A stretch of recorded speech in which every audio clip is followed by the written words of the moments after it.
After an underground nightclub raid in Colorado Springs, our Denver 7 Investigates team was at the scene early Sunday. According to DEA sources, 17 military members were there, 8 of whom allegedly served as security. Colorado Springs has just experienced one of the most dramatic federal nightclub raids the city has ever seen, and the fallout has left investigators, residents, and even military officials stunned. In a single night, federal agents swept through an underground nightclub operating boldly in the middle of the city and detained 115 people. What turned this case from shocking to explosive was the discovery that 17 of those detainees were active duty military members. The revelation immediately raised questions about how deeply organized crime may have penetrated institutions people usually trust without hesitation. Agents who participated in the operation described the scene as something straight out of a film. Streets were sealed, lights flashed across buildings, and crowds gathered in disbelief as hundreds of officers closed in. The nightclub, from the outside, looked like any other late-night spot. Nothing unusual, nothing suspicious.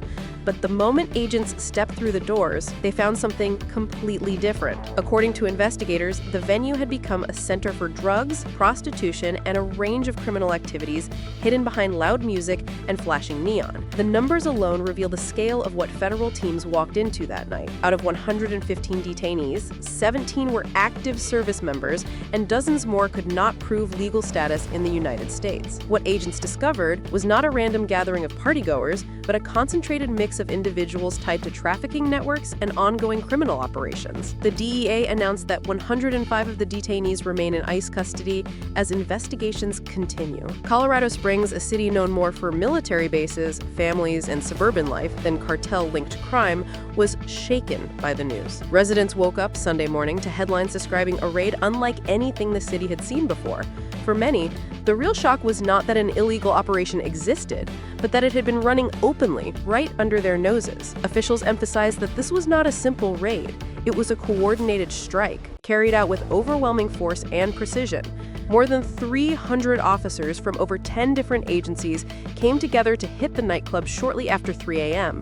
They surrounded the intersection of South Academy Boulevard and Airport Road, sealed off streets, and stormed the building while helicopters hovered overhead. Witnesses described doors being kicked open, music stopping abruptly, people scrambling, and dozens being brought out in handcuffs. Law enforcement leaders later said this show of strength was intentional. The goal was not only to shut down one venue, but to send a message to every underground network in the region that the federal government is watching and ready to act. Local suspicions about the nightclub had been growing for months. It had generated more than 170 service calls in the last year, making it one of the most problematic spots in the entire city.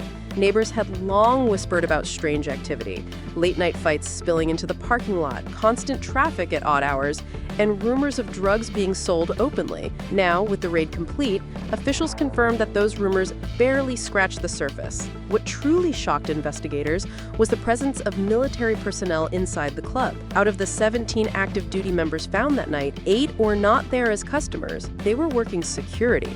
They were guarding entrances, managing crowds, and running checkpoints as criminal activity took place just steps away. This discovery immediately shifted the scope of the investigation. What began as a raid on an illegal nightclub suddenly became a matter of national interest. Investigators now had to determine whether these service members were simply working side jobs or deliberately protecting a criminal operation with cartel connections. The Department of Defense quickly announced that it would be working with the DEA to investigate the soldiers' involvement. The idea that individuals trained, disciplined, and trusted to defend the country could be standing guard for a criminal enterprise was enough to send waves of concern throughout the city. Colorado Springs, home to several major military bases, has always taken pride in its service members. Seeing uniformed personnel connected to organized crime was a blow that the community did not expect. People who were inside the club that night told reporters that the presence of military-trained security made the venue feel untouchable. Customers felt safer, criminals felt protected, and the operators felt their setup was secure.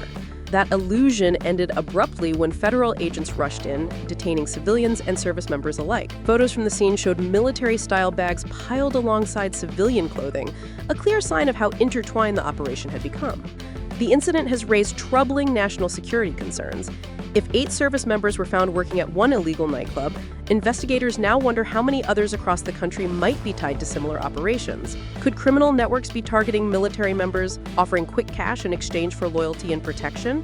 Could this be part of a broader strategy to infiltrate institutions that are supposed to be immune to corruption? Authorities are not dismissing the possibility. The concern is that criminal organizations benefit enormously from recruiting military personnel, not just because of discipline and reliability, but because of their training, their tactical knowledge, and the potential access they might have to equipment or information. As the military opens a parallel investigation, federal agents have made it clear that uniforms will not serve as protection.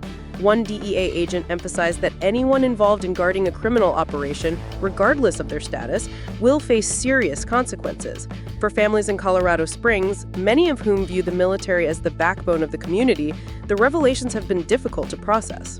The international aspect of the raid adds another layer to the story.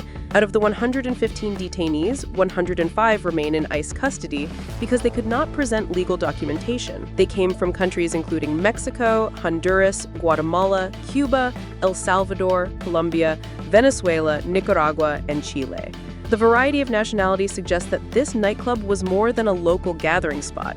It was a meeting ground for multiple networks with global ties to trafficking operations. Inside the club, agents found individuals flagged for trafficking, others suspected of involvement in prostitution rings, and at least 2 fugitives wanted for violent crimes. This was not a casual party environment. It was a location where criminals felt safe to operate, blend into crowds, and disappear when needed. The nightclub had been moving locations repeatedly, shutting down and reopening in new spots each time the heat intensified.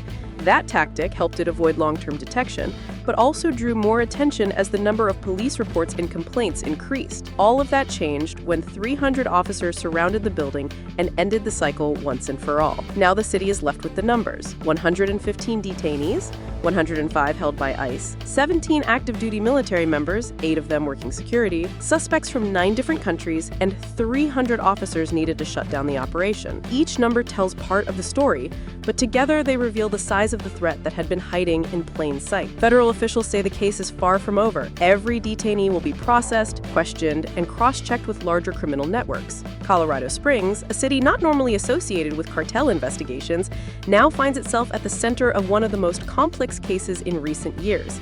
And the message from federal agencies is clear. Organized crime is no longer confined to border cities or hidden back rooms. It is operating openly in American neighborhoods until someone decides to strike back.